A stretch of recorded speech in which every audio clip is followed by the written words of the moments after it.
খুব ব্যথা করছে তাই না? জাহিন নিষ্প্রভ স্বরে বলে, একটুও না। সরি, আমি সত্যি বুঝতে পারিনি কখন এমনটা করে ফেলেছি। আপনি ছাড়ুন আমাকে, না হলে কখন আবার ঘুমের মাঝে এমনটা করে বসবো। অয়ন্তী সরে যেতে চাইলে জাহিন হাতের বাঁধন দৃঢ় করে। অয়ন্তী জাহিনের দিকে অবাক দৃষ্টিতে তাকিয়ে বলে, কি হলো, ছাড়ুন। জাহিন জিহ্বা দ্বারা নিচের ঠোঁট ভিজিয়ে ঢোক গিলে প্রগাঢ় গলায় বলে, প্লিজ অয়ন্তী, দূরে সরে যাবেন না। আমার বুকের মধ্যখানেই থাকুন আপনি। অয়ন্তী জাহিনের দিকে সন্তর্পণে তাকালো। জাহিন শান্ত চোখে তাকিয়েছে তার দিকে, কিন্তু শান্ত চোখের ভাষা বড্ড অন্যরকম, সেটা অয়ন্তী মেয়ে হয়ে স্পষ্ট বুঝতে পারছে। অয়ন্তী জাহিনের চোখে চোখ রেখে মিহিস্বরে বলে, আপনি কি কিছু বলতে চান আমায়? জাহিন শুকনো ঢোক গিলল। সে তো অনেক কিছুই বলতে চায় অয়ন্তীকে, কিন্তু কণ্ঠনালীতে সেই সকল কথাগুলো এসে আটকে যায়। জাহিন চোখ বন্ধ করে নিজেকে তটস্থ করলো। অয়ন্তীর মাথাটা নিজের বুকের সাথে মিশিয়ে নিয়ে চোখ বন্ধ করে রাশভারী গলায় বলে, ঘুমান অয়ন্তী, রাত অনেক হয়েছে। অয়ন্তী দীর্ঘ নিঃশ্বাস ছাড়ল। এই লোক এতটা ধৈর্যশীল কি করে হতে পারে? এই ধৈর্যের আড়ালে লুকিয়ে থাকা একজন প্রেমিক পুরুষকে কবে কাছে পাবে সে? তবে মাঝে দুইবার পেয়েছিল। একবার নিজের অজান্তে প্রথমবারের মতো তার কাছে আসা, আর একবার নেশায় কাবু হয়ে তার কাছে এসেছিল। কিন্তু কবে সকল জড়তা কাটিয়ে জাহিন নিজ থেকে তার কাছে আসবে? সে কাঙ্ক্ষিত রাতটা কবে আসবে, যেদিন জাহিনের এই ধৈর্যের বাঁধ ভাঙবে? সেই রাতটার অপেক্ষায় থাকলো অয়ন্তী। লিজা পড়ার টেবিল গুছিয়ে শরীর টান টান করে উঠে দাঁড়ায়। ঘড়ির দিকে তাকিয়ে দেখে 11:15 বাজে। লিজা হতাশার নিঃশ্বাস ছাড়ল। জীবনটা পুরো তামাতামা করে দিল জাতীয় বিশ্ববিদ্যালয়। কথা নেই বার্তা নেই, হুট করে নির্বাচনের 1 মাস আগে ইনকোর্স পরীক্ষার রুটিন দিয়ে দিল। মানে জাতীয় বিশ্ববিদ্যালয়কে দেখে শিখতে হবে কি করে শিক্ষার্থীদের বাস দেওয়া লাগে। লিজার হঠাৎ করে মনে পড়ল অয়ন্তীর কথা। অয়ন্তী কি জানে ইনকোর্স পরীক্ষার যে রুটিন প্রকাশ হয়েছে? হয়তো জানে, আবার নাও জানতে পারে। এখন তো অনেক রাত হয়ে গেছে, এখন ফোন দেওয়াটা ঠিক হবে না। তাই লিজা ঠিক করলো সকালে ফোন দিয়ে পরীক্ষার বিষয়ে কথা বলবে। লিজা লাইট নিভিয়ে বিছানায় শুতে যাবে, সাথে সাথে ফোনের রিংটোন বেজে ওঠে। লিজা পুনরায় রুমের লাইট জ্বালালো। এত রাতে কে কল করলো তাকে? কারো কোনো বিপদ হয়নি তো আবার? লিজা জলদি করে ফোন হাতে নিয়ে স্ক্রিনে ফোন নাম্বারটা দেখে চেহারার রং পাল্টে গেল। আজ যদি এই লোককে না ধোলাই দিয়েছে পাউডার ছড়া, তাহলে তার নাম লিজা না। শালা এত রাতে ফোন দিয়ে মেয়েদেরকে বিরক্ত করা। লিজা কলটা ধরে কটু কথা বলতে নিবে, তখনই পাশ থেকে ভেসে আসে একটা পুরুষালী ভারী কণ্ঠ। আসসালামু আলাইকুম। লিজা থমকে যায়। এর জবাবে তো আর বাজে কথা বলা যায় না, তাই আস্তে করে বলে, জি ওয়ালাইকুম আসসালাম, কে বলছেন? এমন কি কেউ যে আপনাকে চাই? লিজা তেতে উঠে বলে, এই মিয়া, কেডা আপনি? রাত বিরাতে মায়াদের বিরক্ত করেন, কাজ কাম নাই আপনার? লোকটা মজা পেল লিজার কথা শুনে, কৌতুকের স্বরে বলে, ওয়াও, এটা বুঝি আপনাদের আঞ্চলিক ভাষা? লিজা কটমট করে বলে, যে এটা আমাকেও আঞ্চলিক ভাষা। এখন আঞ্চলিক ভাষায় কি আপনি কোনো গালি শুনতে চান? যদি শুনতে না চান তাহলে ফোন রাখেন। প্লিজ প্লিজ ফোন রাখবেন না। আপনি যদি এখন ফোন কেটে দেন না, জানি আবার আপনি কবে ফোন ধরেন। 100টা কলের মাঝে আপনি মাত্র একটা কল ধরেন। লিজা এবার সিরিয়াস হয়ে বলে, এই আপনি কে বলুন তো? কোনো প্রতারক, দালাল নাকি চোর? এই তিনটার কিছুই না আমি। তবে এই 3 ধরনের মানুষ আমাকে দেখলে ভয় পায়, আর আপনি কিন্তু এই তিনটার মাঝে একটা। লিজা ভুরু কুচকে বলে, মানে? আপনি একজন চোর। লিজা রাগ দেখিয়ে বলে, এই মিয়া, আমি আবার কি চুরি করলাম? কেন? আমার মন। মানে? প্রেম ভালোবাসা করবেন আমার সাথে মিস লিজা? লিজা হতবাক হয়ে যায় পুরুষটির কথা শুনে। রাতে বিরাতে তাকে ফোন দিয়ে প্রেম করার প্রস্তাব দিচ্ছে। লিজা তিরিক্ষি মেজাজ দেখিয়ে বলে, আপনি কোন দেশের লাট সাহেব যে আপনার সাথে আমি প্রেম ভালোবাসা করতে যাব? বাংলাদেশের লাট সাহেব। আর এই লাট সাহেবের সাথে একবার করেই দেখুন না, অনেক ভালোবাসবো আপনাকে, অনেক। লিজা ঝাঁঝালো কণ্ঠে বলে, এই আপনি ফোন রাখেন না তো, অসভ্য লোক কোথাকার। লিজা। লোকটার এমন আবেগ মেশানো ডাক শুনে লিজার বুকটা ধক করে ওঠে। লিজা শুকনো ঢোক গিলল। পুরুষটি পুনরায় নরম গলায় বলল, দেখা করবেন আমার সাথে একটা বারের জন্য? না, আপনার সাথে আমি দেখা করব না। বলে ঠাস করে কল কেটে দিয়ে লিজা লাইট নিভিয়ে ধপ করে শুয়ে পড়ে। বুকটা জানি কেমন ধকধক করছে। এমনটা করছে কেন? লিজা জোরে জোরে বার কয়েকবার নিঃশ্বাস নিল। এমন সময় মেসেজ আসার শব্দ হলো। লিজা মেসেজ আসার শব্দ শুনেও শুয়ে রইল। সে জানে ওই অজ্ঞাত লোকটাই মেসেজ করেছে। পুনরায় মেসেজ আসার শব্দ ভেসে আসলো। লিজা এবার হাত বাড়িয়ে ফোনটা নিল। মেসেজ অপশনে ঢুকে চোখ বুলালো। আপনার গ্রামে আমি আসবো মিস লিজা, তখন আমার সাথে আপনাকে দেখা করতেই হবে। আপনি দেখা না করলে পুরো গ্রামটা রটিয়ে দিব যে আপনি আমার সাথে প্রতারণা করেছেন, ভালোবাসার অভিনয় করে লক্ষ লক্ষ টাকা হাতিয়ে নিয়েছেন আমার কাছ থেকে। লিজা চোখ বড় বড় করে তাকিয়ে রইল ফোনের দিকে। কি ডেঞ্জারাস এই লোক! বলে কিনা সে তার সাথে ভালোবাসার অভিনয় করে লাখ লাখ টাকা হাতিয়ে নিয়েছে। কত বড় বেয়াদব ছেলেটা! লিজা রেগে মেগে আগুন হয়ে ছেলেটার নাম্বারে কল করলো। শারাফের ফোন নন স্টপ বেজে যাচ্ছে, আর সেটা দেখে পৈশাচিক আনন্দ পাচ্ছে সে। চোখে মুখে রয়েছে প্রশান্তির আভাস। শারাফ বেডের সাথে মাথাটা হেলিয়ে দিয়ে মাথার নিচে দুহাত রেখে দুপা নাড়াতে নাড়াতে ভাবলেশীন ভাবে বলে, কেমন লেগেছে মিস লিজা ভিজা আপনার ফোন না ধরাতে? নিশ্চয়ই খুব রাগ উঠছে আমার উপর, তাই না? শারাফ কথাটা বলে তড়িৎ বেগে সোজায় বসে ফোনের দিকে তর্জনী তাক করে থমথমে গলায় বলে, এবার বোঝেন কেমন লাগে একটা মানুষ ফোন না ধরলে। 5-5 রিং হওয়ার পর বন্ধ হয় ফোন আসা। কিছুক্ষণ পরেই শারাফের ফোনে মেসেজ আসার শব্দ হলো। শারাফ মেসেজ চেক করে চোখ বড় বড় করে তাকিয়ে হতবাক হয়ে বলে, ভবিষ্যৎ জামাইকে শালা বানিয়ে দিল এই মেয়ে। শারাফ পুনরায় লিজাকে মেসেজে দিল, শোনা, এটা কি বলছো তুমি? আমি হতে চাইছি 3 অক্ষরের জামাই, তোমার আর আমি 2 অক্ষরের শালা বানিয়ে দিলে? এটা ঠিক না শোনা। শারাফের মেসেজটা দেখে লিজার চোখ কপালে উঠে যায়। দাঁতে দাঁত চেপে কিছুক্ষণ বসে রইল। মানুষটা যদি তার সামনে থাকতো এই মুহূর্তে, তাহলে তাদের গ্রামে থাকা গোবর ভর্তি ডোবায় চুবিয়ে মারত। কিন্তু আপাতত নেই, তাই মেসেজেই যা করার করতে হবে। লিজা আবারও মেসেজ দিল শারাফকে, স্বপ্ন দেখতে থাক অসভ্য বেটা মানুষ, জীবনে 3 অক্ষরের জামাই হতে পারবি না তুই আমার।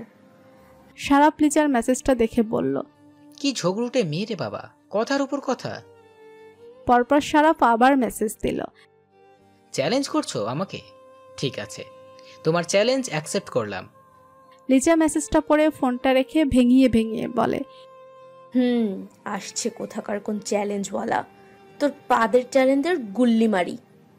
বলে লেপ গায়ে মুড়ি দিয়ে শুয়ে পড়ে। কিন্তু শারাফের চোখে ঘুম। সে কি করে এই চ্যালেঞ্জ জিতবে সেই ভাবনাতে বিফোর। আর তার চেয়ে বড় ভাবনার বিষয় হলো, লিজা যখন জানতে পারবে এই অপরিচিত মানুষটা শারাফ, তখন লিজা কি প্রতিক্রিয়া করবে, এটা ভেবে শারাফের ঠোঁটের কোণে হাসি ফুটে ওঠে। কেটে গেছে 2 দিন। সবাই সবার কাজ নিয়ে ব্যস্ত হয়ে পড়েছে। জাহিন ব্যস্ত হয়ে পড়ল আসন্ন নির্বাচনের কাজ নিয়ে। এদিকে অয়ন্তীও নিজের পড়াশোনা নিয়ে ব্যস্ত হয়ে পড়ল। বিয়ের পর পড়াশোনা ঠিকমতো করা হয়নি বলতে গেলে, তাই একটু পড়াশোনা করে তো পরীক্ষাটা দিতে হবে, তা না হলে তো পরীক্ষায় গোল্লা পাবে। এদিকে যারা আছে নুহাসকে নিয়ে মহা চালায়। নুহাস তাকে দেখেও না দেখার ভান করে চলে যায়। নুহাসের করা ইগনোর একদম সহ্য করতে পারছে না যারা। নুহাসের ইগনোর করা দেখে মনে হচ্ছে যেন সে কেউ না, কিন্তু কয়েকদিন আগেও তো কত সুন্দর করে জান টান ডাকলো তাকে। আর এখন নুহাসের ভাবগতি মনে হচ্ছে এমন কিছু হয়নি তাদের মাঝে। তাই আজকে যারা ঠিক করেছে, আজকে সে নুহাসের কাছে যাবেই যাবে, আর নুহাসকে জ্বালিয়ে মারবে। যারা পড়া টেবিলে বসে এসব ভাবছে আর ছক কষছে কি করে নুহাসের কাছে যাওয়া যায়। বেটা ওই ঘটনাটার পর থেকে এখন আর দরজা খোলা রাখে না, সব সময় দরজা লক করে রাখে, যাতে করে যারা আবার রুমে না ঢুকতে পারে। কিন্তু যারা তো আজকে যাবেই, ওই রুমে যেই করেই হোক। আকস্মিক যারা বসা থেকে লাফিয়ে উঠে হাসাহাসি মুখে বলে, পেয়ে গেছি বুদ্ধি, এখন শুধু সেটা প্রয়োগ করার পালা। আমাকে জ্বালিয়েছ, এবার তোমার জ্বালার পালা। যারা কোমর বাঁকিয়ে বইয়ের শাড়িতে একটা বই খুঁজতে খুঁজতে বলে, কোথায় গেল আমার ইংলিশ বইটা, কোথায়? বইটা হাতে পেয়ে পুনরায় চেয়ারে বসে বইয়ের পাতা উল্টাতে শুরু করলো। খুঁজে বের করতে শুরু করলো কঠিনে থেকে কঠিনতম ন্যারেশন। 5 মিনিট পর খুঁজে পেল একটা কঠিন ন্যারেশন। এই ন্যারেশন বুঝিয়ে দিতে বলবে নুহাসকে। নুহাস ইংলিশে অনার্স আর মাস্টার্স দুটোই করেছে। সেই সুবাদে নুহাস ইংলিশ খুব ভালো পারে, আর সেই সুবিধাটাই আজকে যারা কাজে লাগাবে। যারা বই খাতা নিয়ে রুম থেকে বেরিয়ে পড়ল। আস্তে আস্তে হেঁটে নুহাসের রুমের কাছে এসে দরজায় টোকা দিল। দরজার শব্দ শুনে নুহাস ভেতর থেকে বলে, কে? যারা গলা পরিষ্কার করে বলে। নুহাস ভাই, আমি। যারা কণ্ঠস্বর শুনে নুহাস তাড়াতাড়ি করে শোয়া থেকে উঠে বসে বিড়বিড় করে বলে। এই পাগল মেয়ে কি চায় আবার? যারা পুনরায় বলে।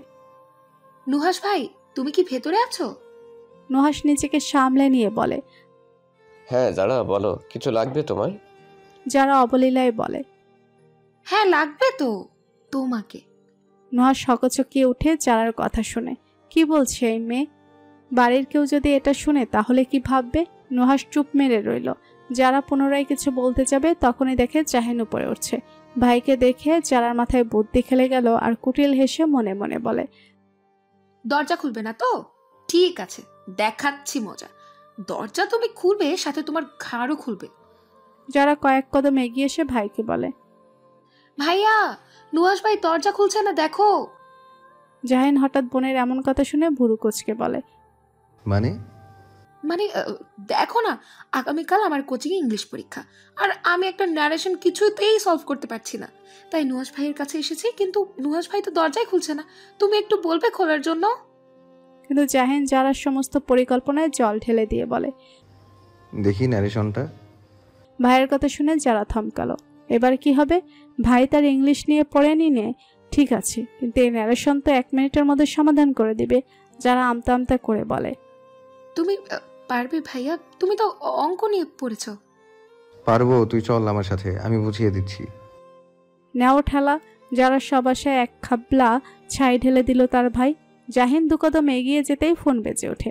কিছুক্ষণ কথা বলার পর যারাকে বলে, আমাকে বেরোতে হবে, তুই নুহাসের কাছ থেকে বুঝে নে ন্যারেশনটা। যারা চোখ মুখ উজ্জ্বল হয়ে উঠল আমোদে। তার সাথে আল্লাহ আছে, না হলে এভাবে মোড়টা ঘুরিয়ে দেয়। আহা কি আনন্দ আকাশে বাতাসে। এবার কোথায় যাবে মিস্টার নুহাস রহমান? জাহিন চলে যেতে নেবে তখনই যারা বলে ওঠে, কিন্তু ভাইয়া, নুহাস ভাই তো দরজাই খুলছে না, ভেতরে কি করছে কে জানে। দাঁড়া, আমি দেখছি। জাহিন দরজায় টোকা দিয়ে 2 বার নুহাসকে ডাকতে দরজা খুলে গেল। জাহিন নুহাসকে দেখে বলল, যারা একটা ন্যারেশন বুঝছে না, ওকে বুঝিয়ে দে তো। কথাটা বলেই জাহিন চলে যায়। নুহাসের মুখে অমাবস্যার ঘোর অন্ধকার নেমে এলো। এমএ নিশ্চিত কিছু একটা করবে। তার ভাইয়া যদি জানতো এমের মনে কি কি আছে, তাহলে হয়তো জীবনেও এই ঘরে আসতে দিত না।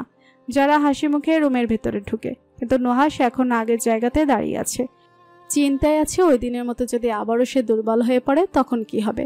এই মেয়েটা কেন তাকে এভাবে জ্বালাচ্ছে? যারা টেবিলের উপরে বই খাতা রেখে চেয়ার টেনে বসে গলার স্বর টেনে টেনে বলে, নুহাস ভাই, তুমি কি ওখানে দাঁড়িয়ে থাকবে নাকি? আমায় তাড়াতাড়ি বুঝিয়ে দাও ন্যারেশনটা। তুমি যদি ওভাবে পাথরের মতো দাঁড়িয়ে থাকো তাহলে তো সন্ধ্যা পেরিয়ে গভীর রাত হয়ে যাবে। নুহাস চোখ বন্ধ করে দীর্ঘ নিঃশ্বাস ছাড়ল।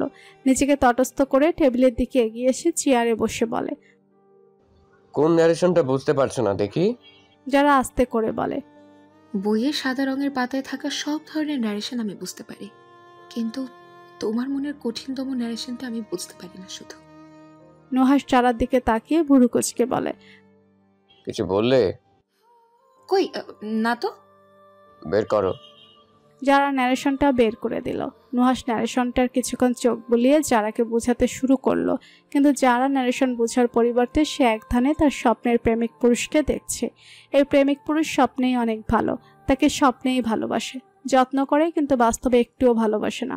আচ্ছা, বাস্তবে ভালোবাসা কি না পরীক্ষা করা দরকার।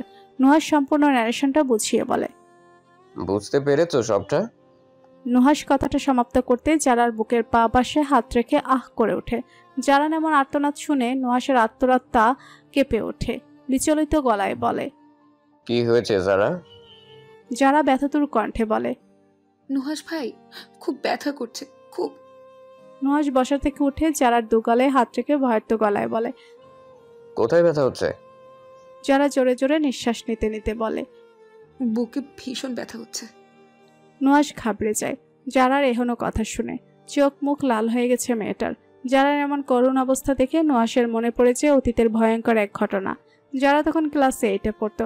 তখন স্কুল থেকে বাড়ি ফিরতে মেয়েটা পা রাখতেই বুকে ব্যথা হচ্ছে বলে হাঁটু ভেঙে বসে পড়ে। হঠাৎ করে যারার এমন অবস্থা দেখে ভয়ে কুঁকড়ে যায় বাড়ির সকলে। হাসপাতালে নিয়ে পরীক্ষা করে জানতে পারে গ্যাস্ট্রিকের ব্যথা। অতীতের সেই ঘটনা পুনরায় ঘটতে চলেছে নাকি? নুহাস আর ভাবতে পারছে না। পরিস্থিতির সূচনায় হওয়ার আগেই যারাকে হাসপাতালে নিয়ে যেতে হবে। নুহাশ কোমর বাঁকিয়ে নিচু হয়ে বাঁ হাত পিঠে আর ডান হাত গোড়ালিতে রেখে যারাকে পাজো কোলে তুলে নিয়ে বলে, কিচ্ছু হবে না তোমার, আমি আছি তো। ঘটনাটা এতটা জলদি ঘটে গেছে যে যারা হতবাক, বিস্মিত হয়ে নুহাশের পানে তাকায়। সে এতটা একসেপ্ট করেনি। নুহাশ বড় বড় কদম ফেলে রুম থেকে বেরোতে নেবে, তখনই যারা অধৈর্য গলায় বলে, নুহাস ভাই কি করছো? নামাও আমাকে। নুহাশ থেমে গিয়ে যারার পানে তাকায়। যারা পুনরায় বলে, কি হলো, নামা। নুহাশ রোবটের ন্যায় যারাকে কোল থেকে নামিয়ে ভুরু কুচকে বলে, বুকে ব্যথা কমে গেছে? যারা ঢোক গেলে মাথা নাড়াতে নাড়াতে বলে। নুহাশ সন্ধিহান গলায় বলে, এত তাড়াতাড়ি? যারা ফিক করে হেসে বলে, তোমায় বোকা বানালাম। দেখতে চেয়েছিলাম তুমি কি করো। যারার এখনো কথা শুনে নুহাশের পায়ের রক্ত মাথায় উঠে যায়। রাগে নাকের পাটা ফুলিয়ে কোমরে দুহাতে রেখে আশেপাশে ঘাড় ঘুরিয়ে দীর্ঘ নিঃশ্বাস ছাড়ে। রাগটা কিছুতেই নিয়ন্ত্রণ করতে পারছে না সে। কতটা ভয় পেয়েছিল সে, তার কোনো আইডিয়া আছে এই নির্বোধ মেয়েটার? নুহাশ রাগটা নিজের বশে না আনতে পেরে যারা দুবাহু শক্ত করে চেপে ধরে নিজের কাছে এনে রাগান্বিত গলায় কিছু বলতে যাবে, তখনই থমকে যায়। যারা হতবাক হয়ে তাকিয়ে আছে। নুহাশ যে এতটা রেগে যাবে এটা ভাবেনি, কিন্তু লোকটা কিছু বলছে না কেন? কিছু তো বলুক তাকে, আর সে সেই কথার পাল্টা প্রশ্ন করবে। নুহাশ চোয়াল শক্ত করে রেখেছে, ঘন ঘন নিঃশ্বাস ছাড়ছে। ইচ্ছে করছে আজ একটা কথা শুনিয়ে দিতে এই মেয়েকে, কিন্তু চাইলেও পারছে না। কথা শোনাতে গিয়ে যদি হিতে বিপরীত হয়ে যায়। নুহাশ যারাকে দূরে সরিয়ে দিয়ে অন্য পাশে ফিরে কঠিন স্বরে বলে, নিজের রুমে যাও যারা, আর এসব পাগলামি বন্ধ করো। কথাটা বলে সোজা ব্যালকনিতে চলে যায় নুহাশ। যারা নুহাশের পানে অবিশ্বাস্য চোখে চেয়ে পাথরের ন্যায় দাঁড়িয়ে রইল। মানুষটা তাকে এত ভালোবাসা, অথচ মুখে স্বীকার করতে চায় না। একবার ভালোবেসে নিজের বাহুডোরে নিলে কি খুব বেশি ক্ষতি হয়ে যাবে? আচ্ছা, সত্যি কি সে একটু বেশি পাগলামি করছে? ঠিক আছে, আর করবে না সে পাগলামি। যারা নিজের কাছেই নিজে প্রতিজ্ঞা করে বসলো সে আর পাগলামি করবে না, কিন্তু আদৌ কি পাগলামি না করে থাকতে পারবে এই মেয়ে? যারা বই খাতাগুলা হাতে নিয়ে নুহাশকে উদ্দেশ্য করে বলে, আমি চলে যাচ্ছি, রুমে চলে আসো, বাইরে হিম পড়েছে। নুহাশ যারার কথাটা শুনে চোখ বন্ধ করে নেয়। না পারছে কিছু বলতে, না পারছে কিছু সইতে। এই মেয়ে নিজ থেকে কেন বুঝতে পারছে না সে যে সম্পর্ক গড়তে চাইছে, তার সাথে সেই সম্পর্ক তাদের মাঝে কখনো হওয়ার নয়। নুহাশ তপ্ত নিঃশ্বাস ছেড়ে কপাল ঠেকিয়ে দেয় গ্রিলের মাঝে। গোধূলি বেলা, সূর্যটা পশ্চিম আকাশে হেলে পড়েছে। সূর্যের সোনালি আভা ছড়িয়ে পড়েছে পশ্চিম আকাশের চারিদিকে। সূর্যের উষ্ণতা কমে যেতে মানুষরা রাস্তার পাশে আগুন জ্বালাতে শুরু করলো শরীর কিছুটা উষ্ণ করার জন্য। সেই সুন্দর দৃশ্যের মাঝ দিয়ে অবন্তী ধীর পায়ে হেঁটে যাচ্ছে, পাশে ইভা একা একা বকবক করছে, কিন্তু অবন্তীর সেই দিকে খেয়াল নেই। এই রাস্তা এই সময় মনে করিয়ে দেয় সেই দিনের কথা, যেদিন প্রথম দেখা হয়েছিল রিহান নামক ব্যক্তিটির সাথে। কোথায় আছে লোকটি? তার কথা কি একবারও মনে পড়ে না? সে কয়দিন তো ভালোবাসি ভালোবাসি বলে কান ঝালাপালা করে ফেলেছিল তার। এখন কোথায় গেল সে ভালোবাসা? অবন্তী আকস্মিক থেমে গিয়ে তড়িৎ বেগে পাশ ফিরে তাকায়। যেই মানুষটাকে দেখেছিল সেই মানুষটা কোথায়? সে স্পষ্ট দেখেছে রিহানকে, কিন্তু এখন কোথায় হারিয়ে গেল মানুষটা? ইভা অবন্তীকে কিছু খুঁজতে দেখে বলে, কি রে, কি খুঁজছিস তুই? আমি এইমাত্র রিহানকে দেখলাম ওইখানটায়। ইভা জায়গাটা পরোক্ষ করে বলে, কোথায় রিহান ভাইয়া? এখানে তো কেউই নেই। বিশ্বাস কর আমার কথা, আমি স্পষ্ট দেখেছি সাদা হুডি পরে দাঁড়িয়ে আছে। সাদা হুডি পরা দেখেছিস তো? তাহলে ওইটা রিহান ভাইয়ার আত্মা ছিল। রিহান ভাই এখানে যদি থাকতো তাহলে তোর সাথে এভাবে লুকোচুরি খেলতো না, নিশ্চয়ই দেখা করতো। কিন্তু আমি দেখেছি মনে হলো। তুই ভাইয়ার ভাবনাতে বিভোর থাকতে থাকতে এখন সব জায়গাতে রিহান ভাইয়ার আত্মা দেখতে পাচ্ছিস। এখন তাড়াতাড়ি চল, না হলে আর হোটেলে ঢুকতে পারবো না। রিহানের ভাইয়ার আত্মার মতো ঘোরাঘুরি করতে হবে রাস্তায়। ইভা অবন্তীর হাত ধরে সামনের দিকে অগ্রসর হতে শুরু করলো, কিন্তু অবন্তী পিছন ফিরে তাকিয়ে রইল যতক্ষণ না এই স্থানটা চোখের আড়াল না হয়। সে কি এতটাই ভুল দেখেছে?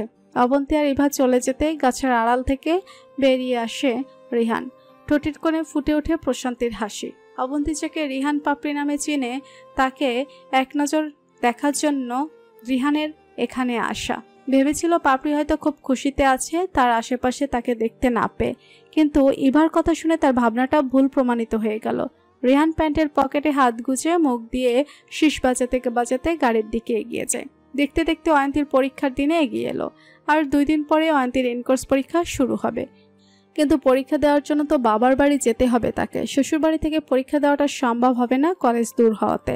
জাহিন ফোনে কিছু বিষয় নিয়ে কথা বলছিল। অয়ন্তী জাহিনের কথা শেষ হওয়ার অপেক্ষা করছে। জাহিন ব্যালকনি থেকে এসে অয়ন্তীর চিন্তিত মুখখানা দেখে সোফায় বসতে বসতে বলে, কিছু বলতে চান অয়ন্তী? আসলে আমার পরীক্ষা। পরীক্ষা? কিসের পরীক্ষা? ইনকোর্স। জাহিন টেবিলের উপরে থাকা ফাইলের মাঝে থেকে ফাইল খুঁজতে খুঁজতে বলে, তাহলে দিবেন? পরীক্ষার জন্য আমাকে সন্ধ্যাপুরে গিয়ে 15 দিন থাকতে হবে। অয়ন্তীর এখনো কথা শুনে জাহিনের হাত দুটো থেমে যায়। নির্বাক হয়ে অয়ন্তীর পানে তাকিয়ে বলে, কি? অয়ন্তী আস্তে আস্তে করে বলে, জাহিন হতবাক হয়ে অয়ন্তীর দিকে তাকিয়ে রইল। 15 দিন, এই 15টা কি করে থাকবে অয়ন্তীকে ছাড়া সে? না না, এই 15 দিন অয়ন্তী ছাড়া সে কিছুতেই থাকতে পারবে না। তার দিন শুরু হয় মায়াবী মুখখানা দেখে, আর দিন শেষ হয় এই মায়াবী মুখখানা দেখে। তাহলে 15 দিন কার মুখ দেখে দিন শুরু করবে, আর কার মুখ দেখেই বা শেষ করবে? জাহিনকে কিছু বলতে না দেখে অয়ন্তী পুনরায় বলে, কি হলো, কিছু বলুন। জাহিন দৃষ্টি সরিয়ে ঢোক গিলল, মাথা নাড়াতে নাড়াতে বলল, যাবেন তাহলে? অয়ন্তী আহত হলো। ভেবেছিল জাহিন হয়তো বলবে এখানে থেকে পরীক্ষাগুলো দেওয়া যায় না অয়ন্তী, কিন্তু না, জাহিন রাজি হয়ে গেল যাওয়ার বিষয়টা নিয়ে। জাহিনকে ছাড়া কি করে থাকবে 15 দিন? আর তার চেয়ে বড় কথা, পড়াশোনায় তো মনোযোগ বসবে না। সারাক্ষণ জাহিন নামক পোকাটা তার মাথায় ঘুরবে। তখন পরীক্ষাটা দিবে কি করে? কিন্তু অয়ন্তী মুখ ফুটেও কিচ্ছু বলতে পারছে না জাহিনকে। কিছু বললে যদি জাহিন উল্টাপাল্টা কিছু ভেবে বসে, অয়ন্তী আচ্ছা বলে চলে যেতে নেবে, তখনই জাহিন ডেকে ওঠে। অয়ন্তী? অয়ন্তী খুশি মনে জাহিনের দিকে ফিরে বলে, কিছু বলবেন? বলছিলাম আপনি কিসে পড়েন? জাহিনের এমন কথা শুনে অয়ন্তীর হাসি খুশি মুখটা চুপসে যায়। স্তব্ধ বিমূঢ় হয়ে স্বামীর পানে তাকিয়ে রয়। সে কিসে পড়ে মানে? বউ তার কিসে পড়ে জাহিন সেটা জানে না? বাহ, খুব সুন্দর ব্যাপার। মানুষজন জানতে পারলে বাহবা দিবে তো জাহিনকে। দেখা যাবে আর কয়েকদিন পরে বলবে। অয়ন্তী, আমাদের বিয়েটা কিভাবে হয়েছিল একটু ডিটেলসে বলবেন প্লিজ? আমার না ঠিক মনে নেই। আচ্ছা, এই লোক কি তার সাথে মজা নিচ্ছে নাকি? এই প্রথমবারের মতো জাহিনের উপর রাগ উঠছে। অয়ন্তীর ইচ্ছে করছে রেগে গিয়ে 1000টা কথা শুনিয়ে দিতে। অয়ন্তীকে চুপ করে থাকতে দেখে জাহিন আবারও বলল, কি হলো বলুন, কিসে পড়েন আপনি? অয়ন্তী ঠোঁটের কোণে হাসি রেখে চিবিয়ে চিবিয়ে বলে, অনার্স 2nd ইয়ারে পড়ি। ও, আপনার কি আরো কিছু জানার আছে? জাহিন মুখ দিয়ে স্ববর্গীয় শব্দ উচ্চারণ করে বলে, না আর কিছু জানার নেই, কিন্তু একটা কথা ভাবছি। তা কি ভাবছেন শুনি একটু আমি।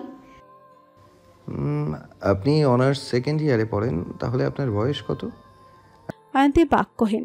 এই লোকের মাথা খারাপ হয়ে গেছে নিশ্চয়ই নির্বাচনের চাপে পড়ে। কি উল্টাপাল্টা কথা বলছে কখন থেকে। জাহিন নিজ মনে গড়গড় করে বলতে শুরু করলো, আচ্ছা, আপনি 16 বছর বয়সে মেট্রিক দিয়েছেন আর ইন্টারমিডিয়েট দিয়েছেন 18 বছর বয়সে, তো আপনার বয়স গিয়ে দাঁড়ায় সব মিলিয়ে 21 বছর। আপনি আমার থেকে 10 বছরের ছোট। অয়ন্তী, ভাবা যায়? অয়ন্তী রেগে কেঁদে দিতে ইচ্ছে করছে। নাকের পাটা ফুলে উঠছে ক্ষণে ক্ষণে। এখানে আর এক মুহূর্ত থাকা যাবে না। অয়ন্তী কিচ্ছু না বলে চলে যেতে নিবে, তখনই জাহিন ভরাট গলায় বলে ওঠে, অয়ন্তী, আমার কাছে থেকে মানে এখানে থেকে পরীক্ষাগুলো দেওয়া যায় না। আমি কাইফকে বলে দিব আপনাকে পরীক্ষার হলে দিয়ে আসবে, আবার নিয়েও আসবে। অন্য সময় হলে অয়ন্তী খুশি মনে জাহিনের বলা কথাটা মেনে নিত, কিন্তু এতক্ষণ জাহিন যা যা বলছে তাতে অয়ন্তীর রাগ এভারেস্টের চূড়ায় আছে। এত সহজেই রাগ কমাবে না সে। অয়ন্তী ঠোঁট ফুলিয়ে নাকচ করে বলল, না, দেয়া যায় না, এখানে থেকে পরীক্ষা দেয়া যায় না। জাহিন বুড়োদের মাঝে ভাঁজ ফেলে গম্ভীর গলায় বলে, কেন দেয়া যায় না? অয়ন্তী চাপা গলায় চেঁচিয়ে বলে, দেয়া যায় না মানে দেয়া যায় না।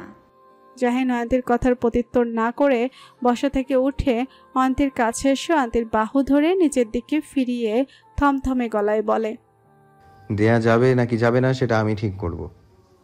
অয়ন্তী নজর নিচু রেখে ধরা গলায় বলে, আপনি কে বলার?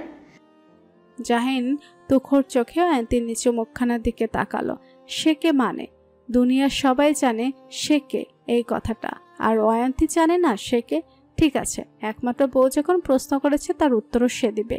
জাহিন নম্র গলায় বলল, প্রশ্ন যেহেতু করেছেন উত্তর তো দিতেই হবে। উত্তরটা হলো আই অ্যাম ইয়োর হাজব্যান্ড। এবার মনে থাকবে আমি কে। অয়ন্তী মিহি গলায় বলে। স্বামী হলে বউয়ের মনের কথা বুঝতে পারতেন। জাহিন নিঃশব্দে হাসল। অয়ন্তীর বাহু ছেড়ে কোমরে হাত রেখে নিজের কাছে এনে ফিসফিস করে বলল, বউয়ের মনের কথা বুঝি না বুঝি আমি।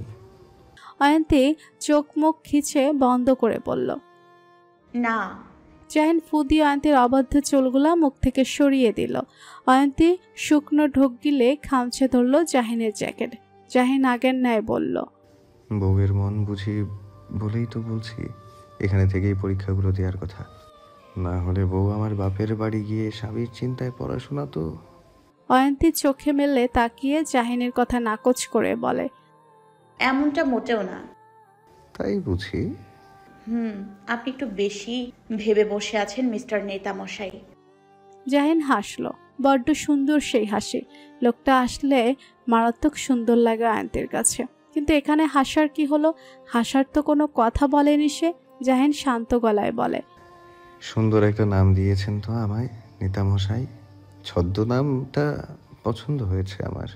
অবশ্য অনেকেই আমাকে নেতা সাহেব বলে ডাকে, কিন্তু নেতামশাই বলে কেউ ডাকেনি। আপনিই প্রথম ডাকলেন। অয়ন্তী বিরস গলায় বলল, ভালো হয়েছে। আচ্ছা এসব কথা বাদ, পরীক্ষা কবে আপনার? আর 2 দিন পর। আচ্ছা আমি কাইফকে বলে দিব আপনাকে পরীক্ষার হলে পৌঁছে দিতে। এবার যান পড়তে বসেন গিয়ে। পরীক্ষায় ফেল করলে খবর আছে। এটা সামান্য ইনকোর্স পরীক্ষা। ওকে পড়তে বসুন গিয়ে। ছাড়ুন তাহলে। ও আচ্ছা। জাহিন অয়ন্তীকে ছেড়ে দিয়ে সোফায় বসে পড়ল। অয়ন্তী গিয়ে নিজের টেবিলে বসে পড়ল। অয়ন্তীও খুশি, জাহিনও খুশি, কেউ কাউকে ছাড়া থাকতে হবে না। জাহিন নিজের পার্টি অফিসে বসে আছে। ঘড়ির দিকে চেয়ে দেখে ঘন্টার কাঁটা 1টার ঘরে আর মিনিটের কাঁটা 15-র ঘরে। ইতিমধ্যে পরীক্ষা শুরু হয়ে গেছে অয়ন্তীর। আজ অয়ন্তীর শেষ পরীক্ষা। সময় খুব তাড়াতাড়ি চলে যায়। অয়ন্তীর পরীক্ষাগুলো চোখের পলকে শেষ হয়ে গেল। সকালবেলা যখন জাহিন তৈরি হচ্ছিল তখন অয়ন্তীর চেহারা দেখে বুঝতে পেরেছিল কিছু একটা বলতে চায় তাকে, কিন্তু জড়তার কারণে সেটা বলে উঠতে পারেনি। কিন্তু জাহিন স্পষ্ট বুঝতে পেরেছে অয়ন্তী কি চায় বা কি বলতে চায়। জাহিন চেয়েছিল মেয়েটা নিজ থেকে তার কাছে এসে নিজের মনের কথা ব্যক্ত করুক, কিন্তু না, অয়ন্তী সেটা করলো না। জাহিনের তাতে রাগ উঠল অয়ন্তীর উপর। এত কিসের জড়তা এই মেয়ের? এখনো বুঝে উঠতে পারছে না সে। আজ বাদে কাল কিছু কিছু করলে এক বাচ্চার মা হয়ে যাবে, আর এই মেয়ের এত জড়তা। জাহিন এসব ভেবেই দীর্ঘ নিঃশ্বাস ছাড়ল। পুনরায় ঘড়ির দিকে তাকালো। 1:21 বেজে গেছে। বউ যখন নিজ থেকে মনের কথা প্রকাশ করবে না তার কাছে, তখন নিজেই যা করার করতে হবে। ডেস্কের উপরে রাখা 2টি ফোন থেকে একটি ফোন হাতে নিয়ে কাইফকে কল করলো। 2বার রিং হওয়ার পরপরই কাইফ ফোন ধরলো। হ্যাঁ ভাই। কই তুই? এই তো ভাবির কলেজের সামনে। তোর ভাবির পরীক্ষা কখন শেষ হয়? 5টার দিকে। ঠিক আছে তুই চলে আয়। আমি চলে আসলে ভাবি কিভাবে আসবে তাহলে? আমার সাথে। আমি আসছি, তুই চলে আয়। আচ্ছা। জাহিন ফোন কেটে দেয়। জাহিন সকালবেলায় বুঝতে পেরেছিল অয়ন্তীর মনের কথা। অয়ন্তী চেয়েছিল জাহিন যেন আজ তাকে পরীক্ষার হলে দিয়ে আসে, কিন্তু মেয়েটা বলতেই পারলো না মুখ ফুটে। মেয়েদের বুক ফাটে তো মুখ ফোটে না। কি অদ্ভুত এই মেয়েদের চরিত্রের বৈশিষ্ট্য। জাহিন নুহাসকে বলে বেরিয়ে পড়ল। এখানেই 1:30টার উপরে বেজে গেছে। যেতে যেতে তো 4:30 বাজবে, এটা শিওর। জাহিন ড্রাইভ করছে আর কল্পনা করছে অয়ন্তী যখন তাকে কলেজ গেটের সামনে দেখবে তখন কেমন রিয়াকশন হবে। নিশ্চয়ই হতবাক হয়ে তাকিয়ে থাকবে তার দিকে, আর নয়তো নিজের মনের ভ্রম বলে ভাববে। জাহিন অয়ন্তীর কলেজ গেটের সামনে এসে গাড়ি পার করে গাড়ির ভেতরেই বসে রইল। আর মিনিট 5 বাকি আছে পরীক্ষা শেষ হওয়ার। একে একে স্টুডেন্টরা পরীক্ষায় দিয়ে বেরোতে শুরু করলো। জাহিন সেদিকটাই তাকিয়ে রইল, কিন্তু যাকে এই দুচোখ খুঁজে বেড়াচ্ছে সে কোথায়? কিছুক্ষণ পরেই কাঙ্ক্ষিত মানুষটার দেখা মিলল, আর তার পাশেই লিজা। জাহিনের ঠোঁটের কোণে হাসি ফুটে উঠল, কিন্তু পরক্ষণে ঠোঁটের কোণে থাকা হাসিটা বিলীন হয়ে যায়। বরুদের মাঝে ভাঁজ পড়ল, চোয়াল শক্ত হয়ে এলো। স্টিয়ারিং এর উপরে রাখা বাহাত দিয়ে শক্ত করে চেপে ধরলো স্টিয়ারিংটা। গরম চোখের সামনের দিকে তাকিয়ে আছে। তার সামনেই তার বউকে প্রপোজ করছে একটা ছেলে, একগুচ্ছ লাল গোলাপ নিয়ে। কত বড় সাহস! আজ পর্যন্ত সে নিজের বউকে নিজ থেকে একটা গোলাপ পর্যন্ত এনে দেয়নি, আর এই ছেলের কত বড় সাহস তার বউকে গোলাপ ফুল দিয়ে প্রপোজ করছে। সিনেমার হিরোর মতো তারই চোখের সামনে। ছেলেটা কি জানে না এই মেয়েটা কার বউ? অবশ্য জানলে এত সাহস হতো না জীবনেও হাত বাড়িয়ে প্রপোজ করার। তার আগে হাত ভেঙে আসতো। জাহিন গাড়ি থেকে নামতে নামতে রাগান্বিত গলায় বলে, তোর সিনেমার হিরো সাজা বের করছি আমি, দাঁড়া। অয়ন্তী একটা বিব্রতকর পরিস্থিতিতে পড়েছে। আকস্মিক কিছু বুঝে ওঠার আগে নিজের সামনে একটা ছেলেকে ফুল দিয়ে দাঁড়াতে দেখে হকচকি ওঠে। অয়ন্তী চলে যেতেও পারছে না। ছেলেটা কোনো না কোনোভাবে তাকে আটকিয়ে দিচ্ছে। সবাই তাদের দিকে তীক্ষ্ণ চোখে তাকিয়ে আছে। কেউ কেউ ফিসফিস করে কানে কানে কিছু বলছে। হয়তো এটাই বলছে, এই ছেলে কি জানে না এই মেয়েটাকে? অয়ন্তীর পাশে দাঁড়িয়ে থাকা লিজা বাসখাই কণ্ঠে বলে, এই ছেলে, তোমার সাহস তো কম নয়, তুমি জানো ওকে? ছেলেটা ভয়ে ভয়ে বলে উঠল, আমি জানি উনিকে, কিন্তু বিশ্বাস করুন আমি নিজ থেকে ফুল দিতে আসিনি। আমাকে একজন বলে পাঠিয়েছে যে ওনাকে ফুলগুলো দিয়ে বলতে যে উনি নাকি ওনাকে ভালোবাসেন। অয়ন্তী ভুরু কুচকে বলে, কে বলেছে? আমি আপনাকে নামটা বলতে পারবো না, আপনি প্লিজ ফুলগুলা ধরেন। ওনাকে নাই বলতে পারিস, আমাকে তো বলতে পারিস। আকস্মিক এক পরিচিত গম্ভীর পুরুষালী কণ্ঠস্বর শুনে অয়ন্তী পেছন ফিরে তাকায়। পেছন ফিরে স্বয়ং জাহিনকে দেখে হতবাক হয়ে যায় অয়ন্তী। জাহিন কি আদৌ এখানে এসেছে নাকি সবটাই তার ভ্রম? কিন্তু এই লোক এখানে কি করছে? জাহিন কঠিন দৃষ্টিওতা তাকিয়ে আছে ছেলেটার দিকে। অয়ন্তী ঠের বুঝতে পারছে ঘুমান্ত বাঘ খেপে গেছে। জাহিন একবার অয়ন্তীর দিকে তাকিয়ে ত্রস্ত পায়ে এসে ছেলেটার সামনে দাঁড়ায়। ছেলেটার মুখটা ভয়ে একটুখানি হয়ে গেছে। সে এবার কোনো পথে যাবে, দুইটা পথে বন্ধ তার জন্য। অয়ন্তীকে ফুল না দিলে ওই লোকটা তাকে জানে মেরে দিবে বলেছে। কিন্তু এবার এই জাহিন তার সাথে কি করবে এটা ভেবেই ভয়ের শুকনো ঢোক গেল। উৎসুক জনতারা অবাক চোখে তাকিয়ে আছে কি হয় সেটা দেখার জন্য। জাহিন বুদ্ধিমান ছেলে, সে চারপাশটায় নজর বুড়ালো। এত মানুষের ভিড়ে এই ছেলের সাথে কোনো রকমের ভেজালে জড়ানো যাবে না। আর কয়দিন পরে নির্বাচন না হলে কষিয়ে এই আধ আঙুলে ছেলের দুগালে দুটো থাপ্পড় মেরে দিত। ডান হাতটা বড্ড নিষ্পিস করছে তার। জাহিন নিজকে সামলে ঠোঁটের কোণে হাসি রেখে ছেলেটার হাত থেকে ফুলের তোড়াটা নিয়ে ফুলের ঘ্রাণ নিয়ে বলে, গোলাপ ফুলের তেমন ঘ্রাণ নেই। অয়ন্তী বড্ড অবাক হয় জাহিনের কথায়। গোলাপ ফুলের ঘ্রাণ নেই মানে কি? গোলাপ ফুলের সুগন্ধ তো সবাইকে বিমোহিত করে, আর এই লোক বলছে কিনা গোলাপ ফুলের তেমন ঘ্রাণ নেই। জাহিন গোলাপ ফুলের একটা পাপড়ি ছেড়ে শান্ত স্বরে, তা কে তোকে ওকালতি করতে পাঠিয়েছে? মানে আমার বউকে গোলাপ দিয়ে প্রেম নিবেদনের প্রস্তাব তোর মাধ্যমে কে দিয়ে পাঠিয়েছে? অয়ন্তী জাহিনকে এমন শান্ত গলায় কথা বলতে শুনে হকচকিয়ে ওঠে। গলা শান্ত হলেও এই স্বরে মিশে আছে দাবানলের তাপ। ছেলেটা ভয় পেয়ে আমতা আমতা করে বলে, ভাই আমি তারা চিনি না। জাহিনের মেজাজ বিগড়ে যায়। চিনে না মানে কি? চিনোস না যখন তার জন্য ওকালতি করতে এসেছিস কেন শালা? জিহ্বার আগে চলে এসেছে কথাটা তার। কোনো মতে দাঁতে দাঁত পিষে কথা গিলে ফেলল। জাহিন অনামিকা আঙ্গুল দ্বারা যা চোখের ভ্রু চুলকিয়ে রাগটা কন্ট্রোল করে বলে, আচ্ছা, পরের বার এই নিম্নমানের ওকালতি করতে গেলে 1000বার ভাববি। এবার যা। কথাটা শান্ত গলায় বলল, এখানে স্পষ্ট হুমকির আভাস রয়েছে। ছেলেটা কথাটা শোনা মাত্রই দৌড়ে পালিয়ে যায়। জাহিন অয়ন্তীর দিকে তাকাতেই অয়ন্তী নজর সরিয়ে নেয়। আজ সে ভাগ্যিস এসেছিল, না হলে তো জানতেই পারতো না তার বউকে কেউ প্রেমের প্রস্তাব দিয়ে পাঠিয়েছে। জাহিন আশেপাশে দাঁড়িয়ে থাকা জনগণদের সাথে সৌজন্যমূলক হাসি দিয়ে কয়েকটা কথা বলল। আস্তে আস্তে ভিড় কমে গেল। জাহিন লিজার সাথে কথা বলে অয়ন্তীর দিকে তাকিয়ে বলে, গাড়িতে গিয়ে বসুন। অয়ন্তী লিজাকে বিদায় জানিয়ে গাড়িতে গিয়ে বসল। জাহিনের হাতে এখনো ফুলের তোড়াটা রয়েছে। চাইলেও মাটিতে ছুঁড়ে ফেলতে পারছে না, তাই বাধ্য হয়ে নিজের সাথে করে নিয়ে গেল। গাড়ির সামনে ফুলের তোড়াটা রেখে গাড়ি স্টার্ট দিল। জাহিনের গাড়ি মিলিয়ে যেতেই দেওয়ালে আড়াল থেকে বেরিয়ে আসে সুঠাম দেহের অধিকারী এক সুপুরুষ। চোখে মুখে রয়েছে বিষণ্ণতা। মাটির দিকে তাকিয়ে দীর্ঘ নিঃশ্বাস ফেলে জিহ্বা দ্বারা নিচের ঠোঁট ভিজিয়ে আকুতি ভরা গলায় আওড়ালো, তোমার পাশে আমার থাকার কথা ছিল অয়ন্তী, কিন্তু তুমি অন্য কারোর সাথে, অন্য কারোর পাশে, অন্য কারোর অর্ধনঙ্গী, হয়তো আর কয়েক মাস পরে অন্য কারোর সন্তানের মা হবে। কিন্তু এই সমস্ত কিছু আমার হওয়ার কথা ছিল, আর শুধুমাত্র আমার মায়ের জন্য তোমাকে আমায় হারাতে হয়েছে। কথাই আছে, মায়ের নাকি সন্তানের ভালো চাই, কিন্তু আমার মা আমার ভালো করতে গিয়ে আমার জীবনটাই তছনছ করে দিল। কিন্তু আমি আজীবন তোমায় ভালোবেসে যাব অয়ন্তী, আজীবন। তোমায় দূর থেকে না হয় ভালোবেসে জীবনটা কাটিয়ে দিব, বলতে বলতে পুরুষটির গাল বেয়ে গড়িয়ে পড়ল নোনা জল। জাহিন একমনে ড্রাইভ করছে। অয়ন্তী আর চোখে বারবার স্বামীকে দেখছে। লোকটা কি খুব বেশি রেগে আছে? কিন্তু এখানে তার উপরে রাগার কি আছে? সে তো আর কাউকে বলেনি, দেয়নি। আমায় আসে প্রেমের প্রস্তাব দাও। অয়ন্তী এদিক ওদিক তাকিয়ে সামনের দিকে নজর পড়ে ফুলের তোড়াটা উপরে। হাত বাড়িয়ে ফুলের তোড়াটা নিতে যাবে, তৎক্ষণাৎ জাহিন ঝড়ের বেগে ফুলের তোড়াটা বাহাতে নিয়ে জানালা দিয়ে ছুঁড়ে বাইরে ফেলে দেয়। অয়ন্তী চোখ বড় বড় করে বলল, আরে এটা কি করলেন? ফেলে দিলেন কেন?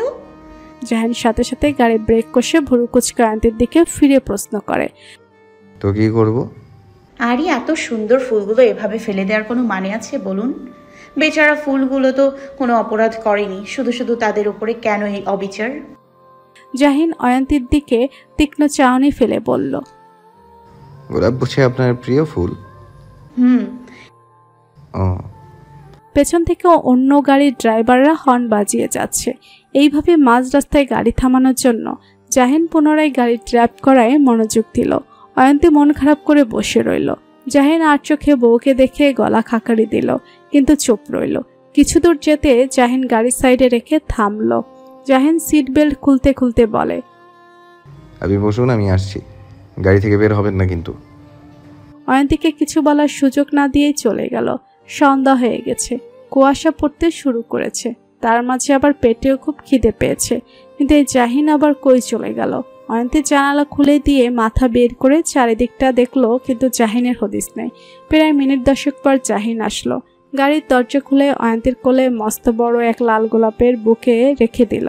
প্রায় 30 থেকে 40টার মতো গোলাপ হবে বুকটার মাঝে। আকস্মিক এমন হওয়াতে অয়ন্তী হা হয়ে একেবারে জাহিনের দিকে তো আরেকবার কোলে থাকা বুকেটের দিকে তাকাচ্ছে। জাহিন অয়ন্তীর এসব চাউনি পাত্তা না দিয়ে বুকেটের উপরে আরেকটা প্যাকেট রেখে সিট বেল্ট লাগিয়ে গাড়ির ড্রাইভে মনোনিবেশ করলো। অয়ন্তী প্যাকেটের ফাঁক দিয়ে দেখে তাতে খাবার আর পানির বোতল। জাহিন বুঝলো কি করে যে তার খিদে পেয়েছে। অয়ন্তী কিছুক্ষণ তবদা মেরে বসে রইল। এসব কি?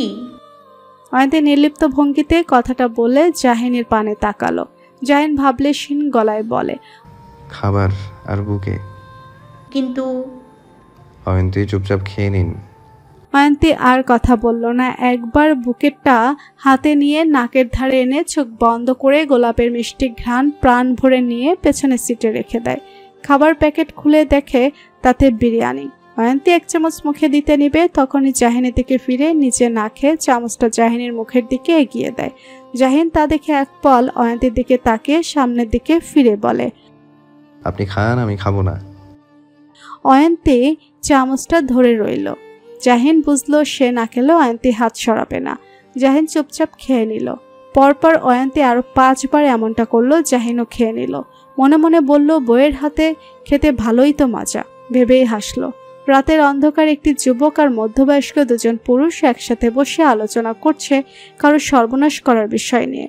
যার সর্বনাশ করার বিষয় নিয়ে আলোচনা হচ্ছে সে আর কেউ নয়, জাহিন। জাহিনের আপনজনের আড়ালে থাকা শত্রু মদের গ্লাসে চুমুক দিয়ে বলে, খলিল তালুকদার বলল, কিন্তু এতে যদি কোনো সমস্যার সৃষ্টি হয়? যুবকটি বাঁকা হেসে বলল। মিজান সাহেব বলেন, কিন্তু কাজটা কে করবে? খলিল তালুকদার বলেন, আমার লোক আছে। যুবকটি বলল। খলিল তালুকদার আতিককে ফোন করে বলল, একটা কাজ করতে হবে। কি কাজ? একজনকে কিডন্যাপ করতে হবে। কাকে? সেটা পরে বলি, আগে বলো কত লাগবে। আগে এটা বলুন, ছেলে নাকি মেয়ে? মেয়ে। আতিক নাকচ করে বলল, মেয়ে মানুষ কিডন্যাপ করার বিষয়ে আমি নেই। কেন? কারণ আমি মেয়েদের অনেক সম্মান করি, আর আমার লোকজন মেয়েদের গায়ে হাত দিবে সেটা আমি টলারেট করতে পারবো না। আপনি অন্য কাউকে খুঁজে নিন। খলিল তালুকদারকে কিছু বলার সুযোগ না দিয়ে কেটে দেয় ফোন। মিজান সাহেব বলল, কি বলল? কাজটাও করবে না, মেয়ে সম্পর্কিত কোনো বিষয়ও জড়িত হবে না। যুবকটি তা শুনে কাঁধ নাচিয়ে বলে, ওকে সে না করুক, অন্য কেউ করবে।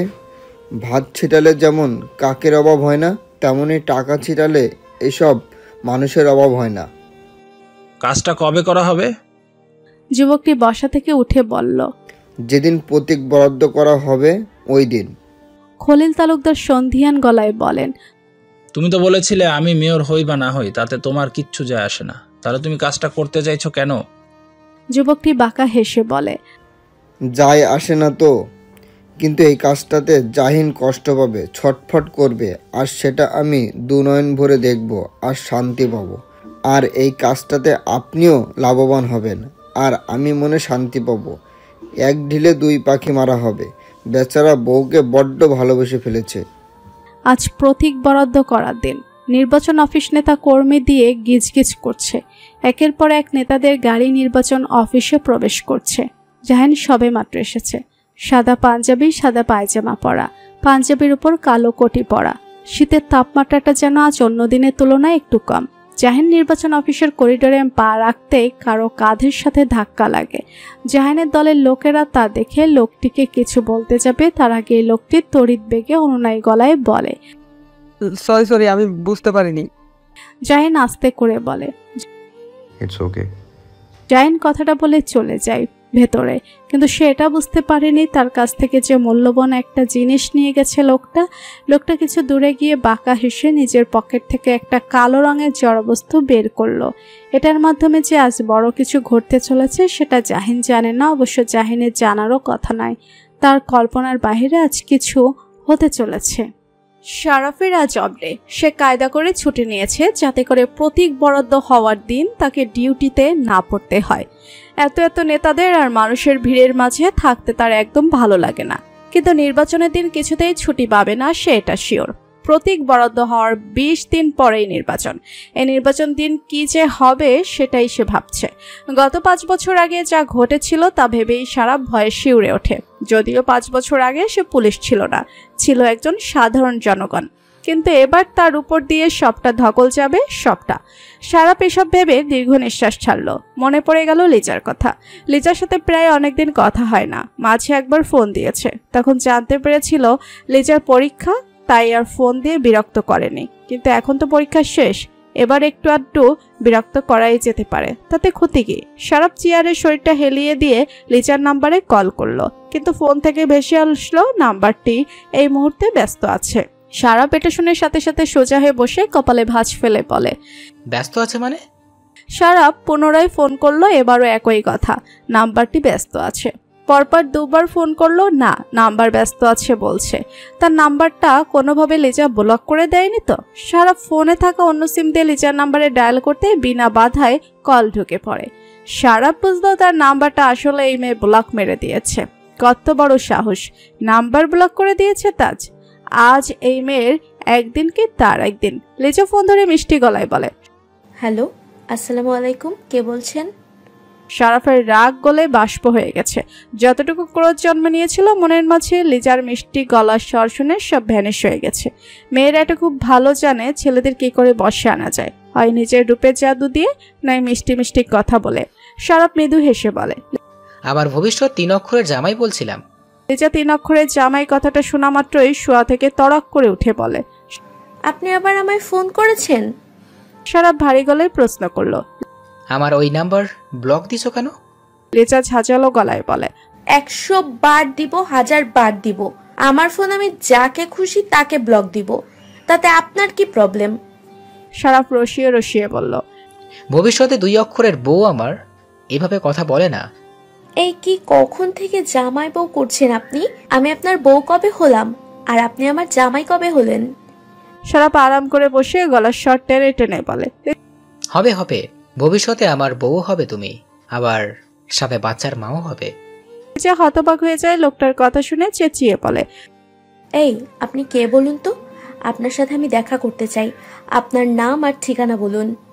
এই ওমা, ওই দিন তো বলে দেখা করবে না, আজ দেখা করতে যাচ্ছ যে, ব্যাপার কি? এত আজাইরা কথা না বলে বলুন কবে দেখা করতে পারবেন।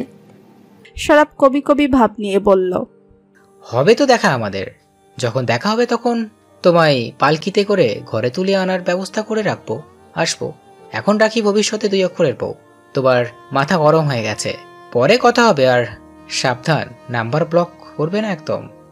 বলেই কল কেটে দেয়। লিজা হতভম্ব হয়ে বসে রইল। এই লোক কি বলল তাকে?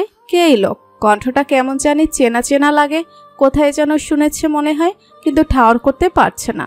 লন্ড্রি থেকে আসা জাহিনের কাপড়গুলা এক এক করে অয়ন্তী যত্ন করে আলমারিতে তুলে রাখছে। সব কাপড়গুলো তুলে রাখা শেষ হলো, অয়ন্তী আলমারির নিচ থেকে ওপর পর্যন্ত নজর বুলালো। পুরো আলমারিটা সাদা রঙের কাপড় দিয়ে ভরপুর। জাহিনের শার্ট, পাঞ্জাবি, পাজামা সব সাদা রঙের, শুধু প্যান্টগুলো কালো রঙের মধ্যে। অয়ন্তীর নজর পড়ে একটা তাকের কোনায় একটা প্যাকেটের উপরে। অয়ন্তী হাত বাড়িয়ে প্যাকেটটা নিয়ে তাতে কি আছে দেখার জন্য কাপড়টা বের করতেই তা দেখে চোখ দুটো বড় বড় হয়েছে। মনে পড়ে যায় সেই রাতের ঘটনা, যেই রাতে জাহিন ভুল করে তার জন্য একটা নাইটি নিয়ে এসে পড়েছিল। কি বিব্রতকর পরিস্থিতিতে পড়তে হয়েছিল দুজনকে ওই সময়। অয়ন্তী এসব মনে করে হেসে ওঠে। অয়ন্তী প্যাকেটটা আগের জায়গাতে রেখে আলমারি লক করতে মেসেজ আসার শব্দ হয় ফোনে। অয়ন্তী ফোন হাতে নিয়ে চেক করে দেখে জাহিনের মেসেজ। অয়ন্তী, ঠিক 5টার দিকে আপনাকে একজন পিক করতে আসবে বাড়ি থেকে। প্লিজ একটু রেডি হয়ে থাকবেন, আপনার জন্য একটা সারপ্রাইজ আছে। অয়ন্তীর ভুরু কুচকে আসে জাহিনের এমন মেসেজ দেখে। জাহিন থেকে হঠাৎ রেডি হয়ে থাকতে বলছে কেন, আর কি সারপ্রাইজ দেবে তাকে? কিন্তু আজ তো জাহিন অনেক ব্যস্ততার মধ্যে থাকার কথা, তাহলে তাকে হঠাৎ এমন মেসেজ দেওয়ার অর্থ কি? এমন সময় যারা ভাবি বলতে বলতে রুমে ঢুকে। ভাবি কেমন চিন্তিত হয়ে বসে থাকতে দেখে যারা বলে, ভাবি কি হয়েছে? অয়ন্তী চমকে ওঠে যারার কথা শুনে। যারা এগিয়ে এসে বলে, কিছু কি হয়েছে ভাবি? কিছু হয়নি, কিন্তু তোমার ভাইয়া এমন একটা মেসেজ কেন দিল বুঝতে পারছি না। কি মেসেজ দিয়েছে? অয়ন্তী ফোনটা যারার দিকে এগিয়ে দিয়ে বলে, এই যে দেখো। যারা মেসেজ পড়ে বলে, ভাইয়া তোমাকে সারপ্রাইজ দিতে চাইছে, আর তুমি মনমরা হয়ে বসে আছো ভাবি? না তেমনটা নয়, হঠাৎ করে। আরে ভাবি, সবকিছু হঠাৎ করেই হয়। হয়তো ভাইয়া ফ্রি হয়ে যাবে 4টার দিকে, আর এই সময়টা তোমার সাথে কাটাতে চায়। এরপর তো সময় পাবে না, সারাদিন ভোর চাইতে চাইতেই ভাইয়ার দিনকাল যাবে। তাই হয়তো ভাইয়া একটু রোমান্টিক সময় কাটাতে চায় তোমার সাথে, আর হয়তো তোমাকে কিছু বলতেও চাইবে যেটা তুমি এখনো ভাইয়ার কাছ থেকে শুনোনি। অয়ন্তী বোকার মতো প্রশ্ন করে, কি বলতে চাইবে? ওফ, আমার বোকা ভাবি, কিচ্ছু বোঝে না। উপন্যাসে পড়নি, নায়ক যখন নায়িকাকে সারপ্রাইজ দেওয়ার কথা বলে তখন কি বলে বা কি করে? একটু গভীরে গিয়ে ভাবো কি বলতে পারে ভাইয়া। অয়ন্তী কিছু একটা ভেবে লজ্জায় গাল দুটো লাল হয়ে যায়। যারা অয়ন্তীর লজ্জারাঙা মুখখানা দেখে বলে, থাক, আর লজ্জা পেতে হবে না, চলো তোমাকে আজকে সুন্দর করে সাজিয়ে দিই। কিন্তু এখনো তো 5টা বাজেনি। আরে প্রস্তুতির একটা ব্যাপার আছে না? কিন্তু তার আগে তোমার ভাইয়াকে একটা কল করো। ঠিক আছে। যারা কল করলো ভাইকে, কিন্তু জাহিন কল কেটে দিল। যারা বলল, ভাইয়া মনে হয় ব্যস্ত, তাই কল কেটে দিচ্ছে। কথাটা বলে যারা অয়ন্তীকে নিয়ে আলমারির সামনে গিয়ে দাঁড়ায়। আলমারি থেকে একের পর এক শাড়ি নিয়ে অয়ন্তীর গায়ে দিয়ে দেখছে অয়ন্তীকে কোনটাতে সবচেয়ে সুন্দর লাগে। আর অয়ন্তী দাঁড়িয়ে যারার করা পাগলামিগুলা দেখছে। প্রতীক নির্ধারণ করা হয়ে গেছে। ধীরে ধীরে সবাই নির্বাচন অফিস থেকে বের হতে শুরু করেছে। জাহিন আর খলিল তালুকদার মুখোমুখি হয়েছে, তবে কেউ কোনো কথা বলেনি। খলিল তালুকদার শুধু বাঁকা হেসে জাহিনকে পাশ কাটিয়ে চলে যান। জাহিনের কেন জানি খলিল তালুকদারের এই বাঁকা হাসিটা ভালো লাগলো না, কেমন জানি রহস্যময় লাগলো তার কাছে। এই হাসির মাঝে লুকিয়েছে অন্য কিছুর আভাস, যেটার আভাস জাহিন বুঝতে পারলেও কি হতে চলেছে বুঝতে পারছে না। জাহিন পকেটে হাত ঢুকিয়ে ফোন বের করলো, অন্য পকেটে হাত ঢুকিয়ে আরেকটা ফোন খোঁজার প্রচেষ্টা করলো, কিন্তু না, ফোন নেই কোনো পকেটে। গেল কোথায়? কোথাও হারিয়ে গেল না তো? কিন্তু না, তার স্পষ্ট মনে আছে সে 2টা ফোনেই পকেটের মধ্যে রেখেছে। তাহলে গেল কোথায়? নুহাস বলল, কি হয়েছে ভাই? আরেকটা ফোন পাচ্ছি না।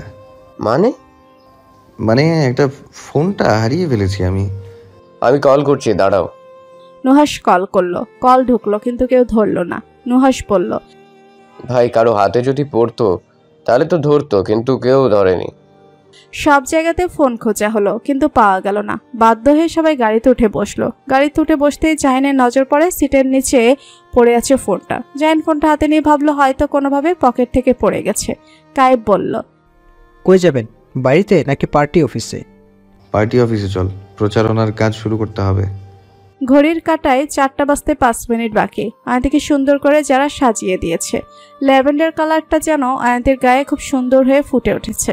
সাজ বলতে শুধু চোখে গাঢ় করে কাজল দিয়েছে আর ঠোঁট জোড়া গোলাপি লিপস্টিক দিয়ে রাঙিয়েছে, তাতেই অয়ন্তীকে অপূর্ব লাগছে।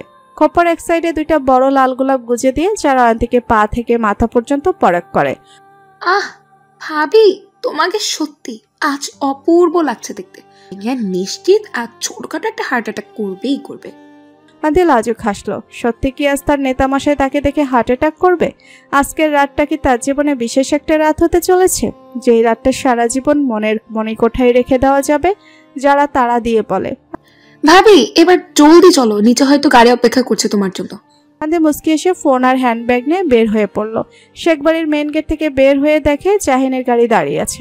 যারা এসেছে অয়ন্তীকে এগিয়ে দিতে। অয়ন্তী যারাকে হাত নাড়িয়ে টাটা দিয়ে গাড়িতে উঠে বসে। কিছুক্ষণ পরে গাড়ি চলতে শুরু করলো। গাড়িটা চোখের আড়ালে মিলিয়ে গেলে যারা বাড়ির ভেতরে চলে আসে। অয়ন্তী চুপচাপ পেছনের সিটে বসে আছে।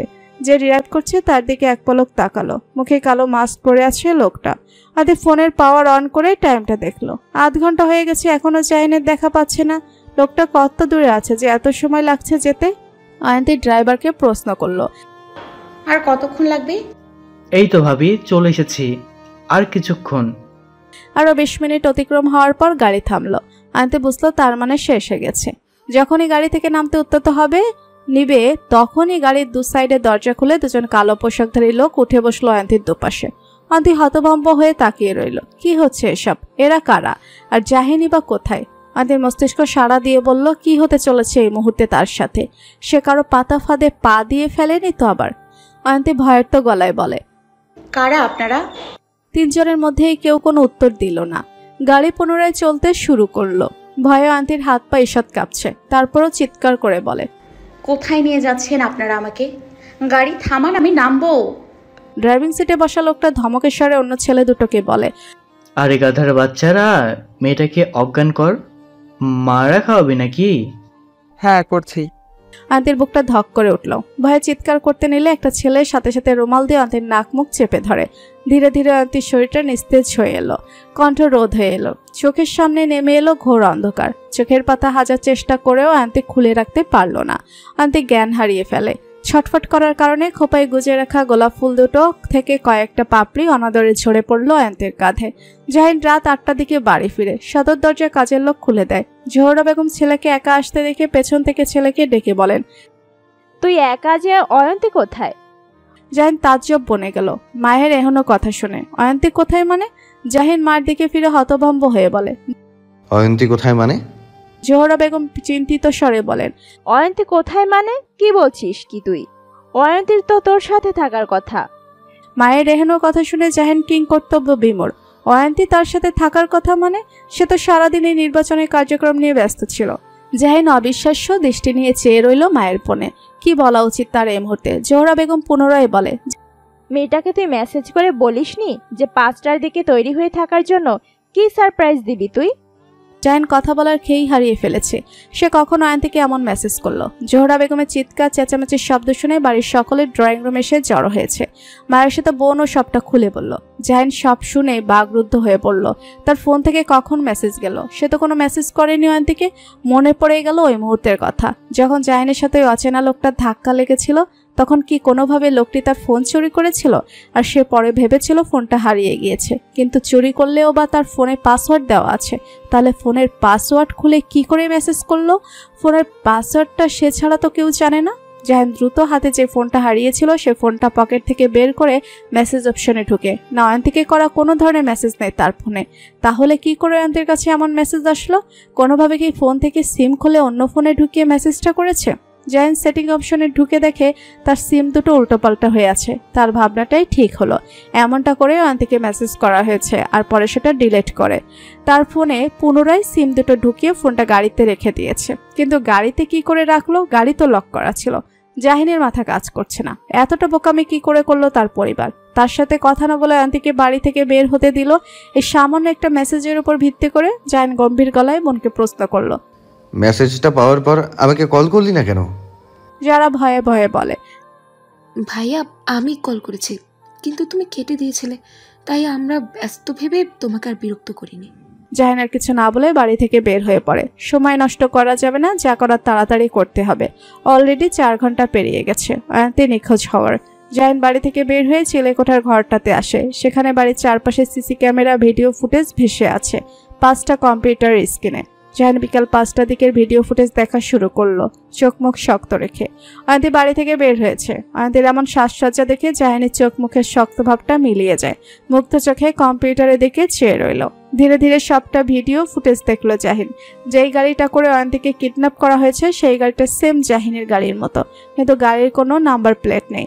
সম্পূর্ণ সিসিটিভি ফুটেজ দেখে গায়ের কোটিটা খুলতে খুলতে চিলেকোঠার ঘর থেকে জাহিন বের হলো। বের হয়েই হাতের কোটিটা রাগে দৌড়ে ছুঁড়ে ফেললো।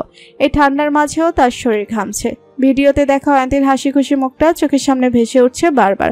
কতটা খুশি ছিল মেয়েটা, আর সেই হাসি খুশি চেহারার মেয়েটা কি অবস্থায় আছে এখন। এসব ভেবে জাহিনের চল শক্ত হয়ে এলো। নিজেকে শান্ত যেন বড্ড দুর্বিষহ হয়ে পড়ছে তার জন্য। কি করে অয়ন্তীকে খুঁজে বের করবে, বড্ড ক্লান্ত লাগছে নিজেকে আজকে। চিলেকোঠার ঘরটা সিঁড়ির মাঝে জাহিন ধপ করে বসে পড়ল। জাহিনের দিকে সকলে হতবাক হয়ে তাকিয়ে আছে। জাহিন জোরে জোরে শ্বাস ফেলছে, ক্রোধে তার শরীর কাঁপছে। হাত মুষ্টিবদ্ধ করে রেখে চেয়ে রইল লাইটের আলো পড়া সবুজ ঘাসের দিকে। মনে মনে বারবার বলছে, কোথায় খুঁজবো আপনাকে অয়ন্তী, কোথায় খুঁজবো আপনাকে এই এত বড় শহরে। ঘড়ির কাঁটায় 9টা বেজে গেছে। যত রাত বাড়ছে শীতের তাপ তত বাড়ছে। কুয়াশায় ঢেকে গেছে রাস্তাঘাট। কুয়াশার কারণে কিচ্ছু দেখা যাচ্ছে না।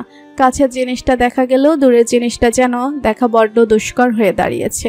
এই ঘন কুয়াশার মাঝেই জাহিন 3 রাস্তার মোড়ে দাঁড়িয়ে আছে। এই জায়গাটাই অয়ন্তীর ফোনের লাস্ট লোকেশন হিসেবে ট্রেস করা হয়েছে। রাস্তায় থাকা সিসিটিভি ফুটেজ কালেক্ট করা হয়েছে, কিন্তু রাস্তার সিসিটিভি ফুটেজ চেক করলেও কুয়াশার কারণে গাড়িটা স্পষ্ট দেখা যাচ্ছে না, যার জন্য গাড়িটা কোনো রাস্তা দিয়ে গেছে তাও বোঝা যাচ্ছে না।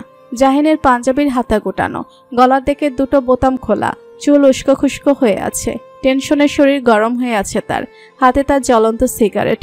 ক্ষণে ক্ষণে সেটা ঠোঁটের মাঝে রেখে শরীরের নিকোটিনের চাহিদা মেটাচ্ছে। এই পর্যন্ত 7 থেকে 8টা সিগারেট খেয়ে ফেলেছে সে। সিগারেট খাওয়া জাহিনের তেমন অভ্যাস নেই, কিন্তু আজ যেন এই না হওয়া অভ্যাসটা তরতর করে বাড়ছে সময়ের সাথে পাল্লা দিয়ে। নির্বাচন অফিসে গিয়ে সিসিটিভি ফুটেজের সবটা দেখেছে তার গাড়িতে কি করে ফোনটা রাখা হয়েছে। লোকটার সমস্ত শরীর কালো পোশাক দিয়ে আবৃত ছিল, মুখে মাস্ক আর মাথায় কালো ক্যাপ পরা ছিল, যার জন্য চাইলেই চিনতে পারেনি মানুষটিকে। তবে লোকটি যে একজন দক্ষ কারিগর গাড়ির লক খোলার জন্য সেটা জাহিন খুব ভালো করে বুঝতে পেরেছে। পুলিশের কাছেও যেতে পারছে না অয়ন্তীর কিডন্যাপিং কেসটা নিয়ে। একবার যদি এই ঘটনাটা লিক হয়ে যায় তাহলে অয়ন্তীর চরিত্রে কালো দাগ পড়ে যেতে বেশি সময় লাগবে না। তাই যা করার নিজেদেরকেই করতে হবে, সেটাও রাতের মাঝে। জাহিনের পেছনেই রিহান দাঁড়িয়ে আছে। সমস্ত গার্ডার দলের ছেলেরাই কুয়াশার মাঝেই অয়ন্তীকে হন্যে হয়ে খুঁজে বেড়াচ্ছে। রিহান ভয়ে ভয়ে বলে, ভাইয়া আর খেও না, তোমার অভ্যাস নেই। জাহিন চোখ বন্ধ করে লম্বা এক টান দিল সিগারেটে। এতটুকু সময় বোঝা হয়ে গেছে তার অয়ন্তীকে টাকার জন্য কিডন্যাপ করা হয়নি, বরং শত্রুতার জেদ ধরে এটা করেছে।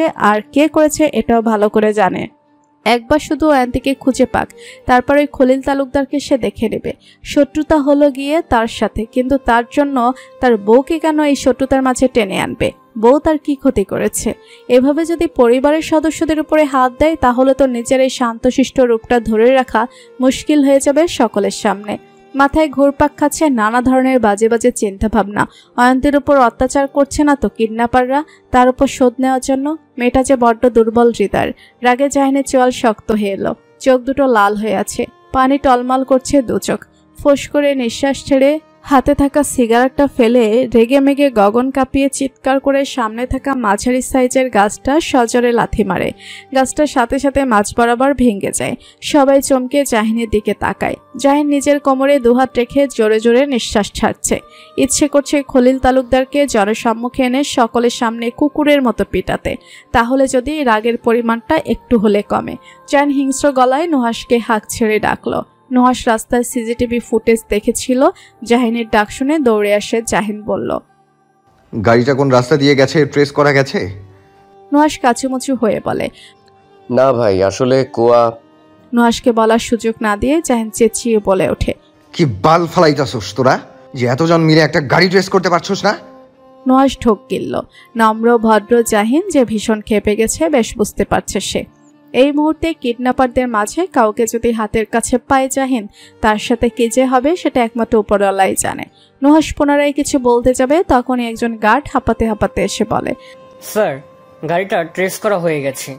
জাহিন কিছু বলার আগে নুহাস বলল, কোথায়? আশেপাশে গাড়িটা দেখা গেছে, আর নয়তো দিরামগঞ্জ পেরিয়ে অন্য শহরেও ঢুকতে পারে।